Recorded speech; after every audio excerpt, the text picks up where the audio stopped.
Hey friends, did you miss me? I've been absent for a while, my excuse being that it has been the end of the semester and I've just been buried in the work that pays my salary, so I've been slacking on keeping up the channel. Now the semester's almost over though, and a huge burden has been lifted from my shoulders, and now at last I can relieve an itch that has been bugging me for a few weeks. You see, I encountered this guy on Twitter, a typical creationist of the pompous species. Their pseudonym is Slave of the Lamb, which already annoys me. It's the standard humble brag, pretending that they are a mere slave to their imaginary god, so that they can then act all superior to those who aren't wearing their self-imposed and ineffectual chains.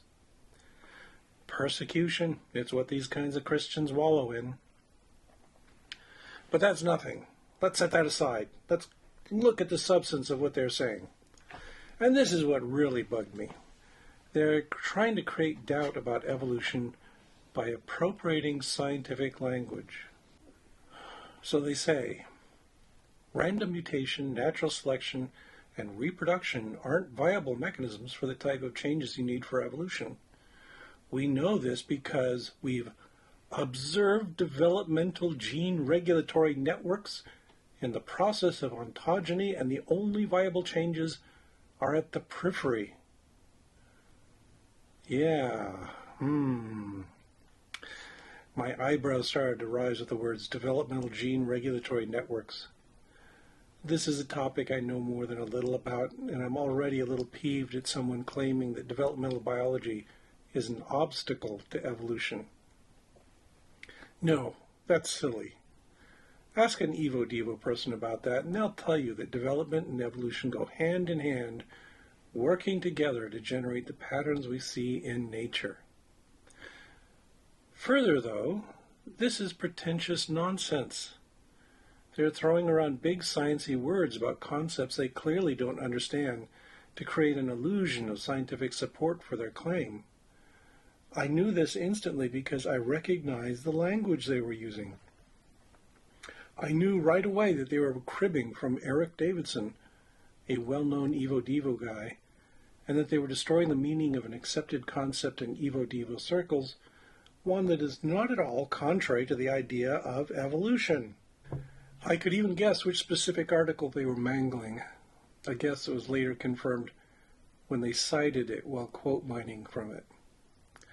The title of the article they are citing as evidence against evolution is Evolutionary Bioscience as Regulatory Systems Biology. Okay, we could stop right there, since their intent is clearly contrary to the content of the paper they're citing. This is an article about the evolution of body plans, not how development is any kind of barrier to evolution. It's technical stuff with an assumption of knowledge about the deep background of the subject under question, and not at all the kind of thing that you can throw into a Twitter conversation unless your goal is to kill the discussion dead. That's bad enough, but just a glance at the title should reveal that it is an attempt to mislead. So now you're in for it. I'm going to explain what this paper is actually saying. So let's just jump right into the abstract. At present, several entirely different explanatory approaches compete to illuminate the mechanisms by which animal body plans have evolved. Okay, right there, first sentence. Davidson is going to compare mechanisms by which animal body plans have evolved. This is not to argue that animals didn't evolve, but that there are multiple mechanisms for that fact. He's going to focus on different levels of explanation. So he continues, their respective relevance is briefly considered here in the light of modern knowledge of genomes and the regulatory processes by which development is controlled. Just as development is a system property of the regulatory genome, so causal explanation of evolutionary change in developmental process must be considered at a system level. Okay. What he means here is that it is not sufficient to understand the function and origin of single genes. We have to look at systems involving multiple genes and patterns of interaction between them, As we'll see in a bit, he's going to argue against an overly reductionist approach, where evolution can be summarized as a series of tiny shifts in allele frequencies. So he says, here I enumerate some mechanistic consequences that follow from the conclusion that evolution of the body plan has occurred by alteration of the structure of developmental gene regulatory networks. There's the first key phrase that our creationists pulled out of there. The hierarchy and multiple additional design features of these networks act to produce a Boolean regulatory state specification function at upstream phases of development of the body plan. These are created by the logic outputs of network subcircuits, and in modern animals, these outputs are impervious to continuous adaptive variation, unlike genes operating more peripherally in the network. Uh-oh, do you suddenly find yourself lost in the weeds? I'll come back to that last sentence in a bit, because it's clearly where a creationist got the idea about developmental systems being unable to evolve deeply. But in order to understand why they're not understanding the paper, you need to know what developmental gene regulatory networks are. To start simply, you know that single genes don't identify the properties of tissues and organs. There isn't, for instance, a liver gene that gets switched on to form a liver.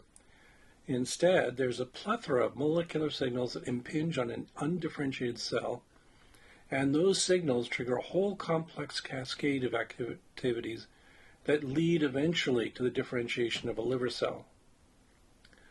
For example, one signal might be the secreted Wnt protein, which binds the frizzled receptor in the membrane of a cell. Is Wnt the triggering signal to make a liver, or is it frizzled? Or is it the interaction between Wnt and frizzled?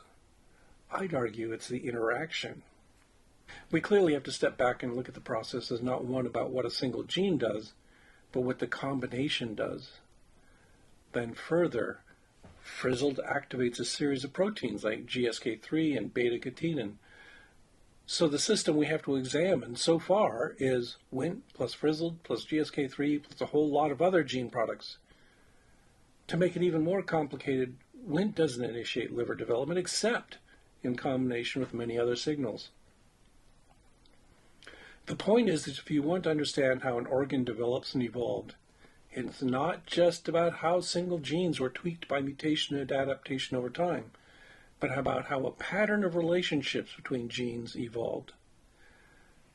Davidson approached this problem by analyzing the gene interactions as circuits, showing that we can map out how genes talk to one another as a kind of circuit diagram.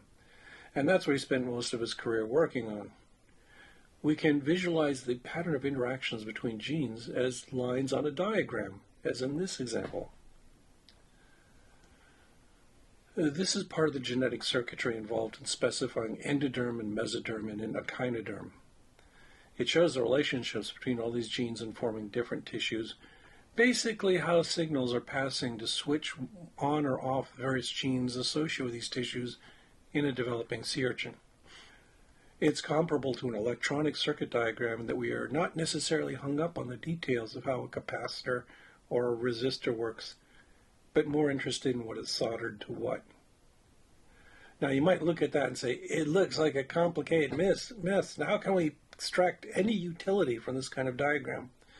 You'd be right. This is a kind of shorthand, a crude sketch of the relationships of the genes. Where it becomes interesting, though, is that it allows you to compare the circuitry of different organisms and see where they are similar and where they are different. What Davidson has found is that the way one echinoderm specifies endoderm is roughly the same in other echinoderms, mostly.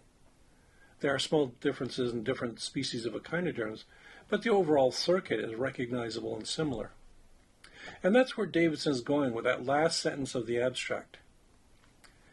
These are created by the logic outputs of network subcircuits, and in modern animals, these outputs are impervious to continuous adaptive variation, unlike genes operating more peripherally in the network. So they examine many different species in the phylum Echinodermata, for instance, and find that there is a common core in the gene circuitry that is conserved. That makes sense. When the ancestor of all modern echinoderms worked out the circuitry to make a gut sometime back in the Precambrian, it was conserved in all of its descendants because they all required that same basic functionality to make a gut. An animal that had a mutation to this core circuit that prevented proper gut formation was a dead animal, would leave no descendants. Now, a gut is an essential part of an animal's body plan. Let's see, all he is saying there is that the body plan, this circuit, is more resistant to change than the more peripheral features relative to this core.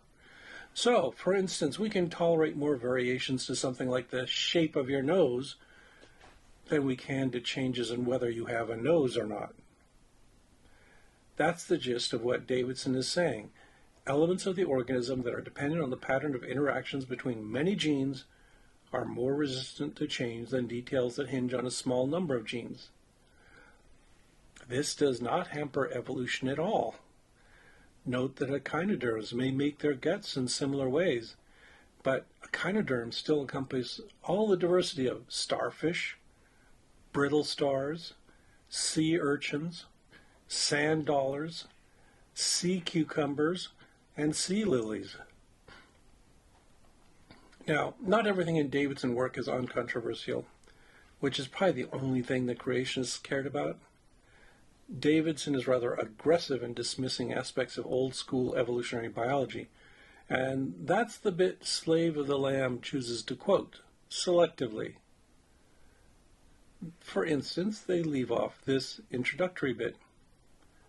Of the first of these approaches, that is, Hoekstra and Coyne, 2007, I shall have nothing to say, as mechanistic developmental biology has shown that its fundamental concepts are largely irrelevant to the process by which the body plan is formed in ontogeny.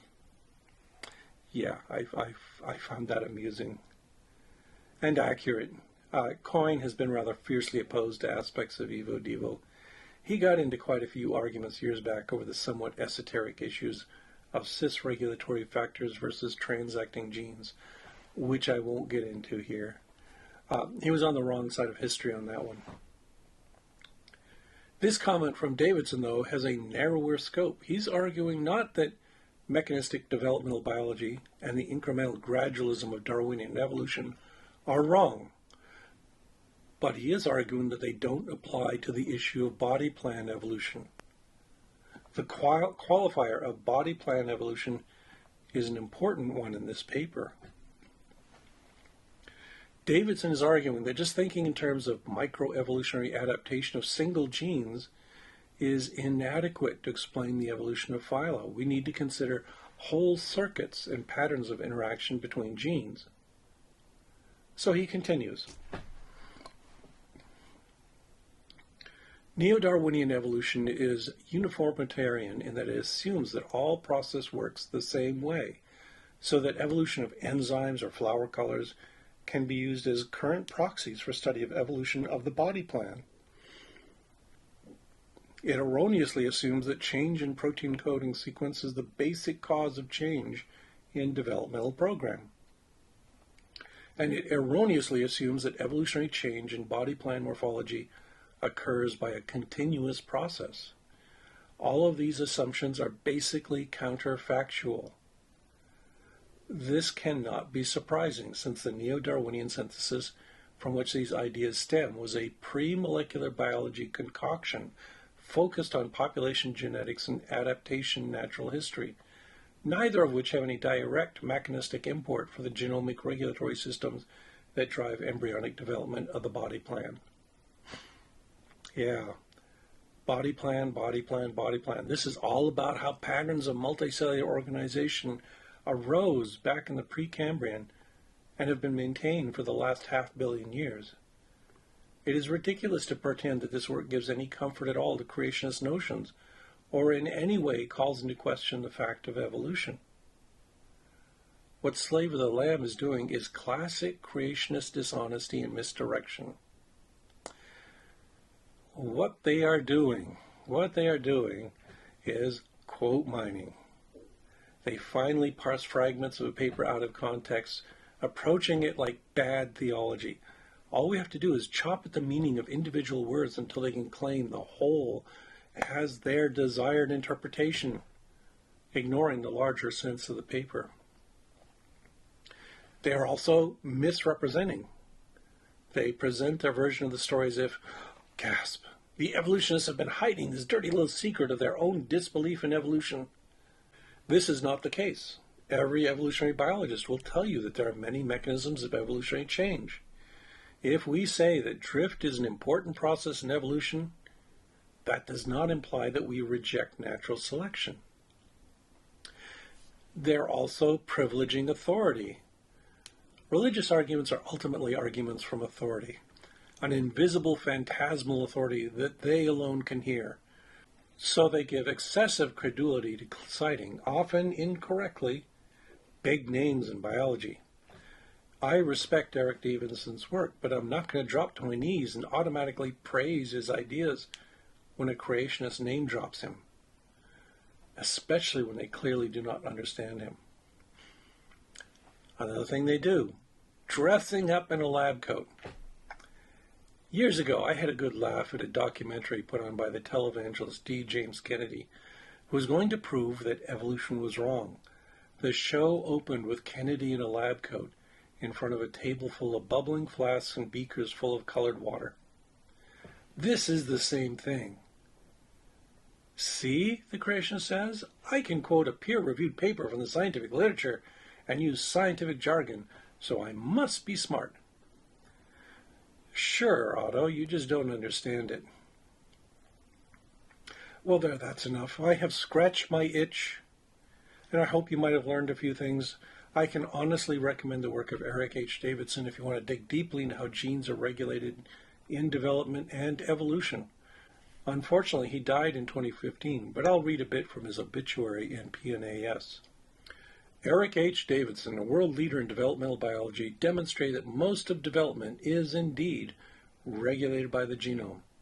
He was a pioneer researcher and theorist of the gene regulatory networks that execute the most complex biological processes, such as the cascade of molecular mechanisms that transform a single-celled egg into a complex creature.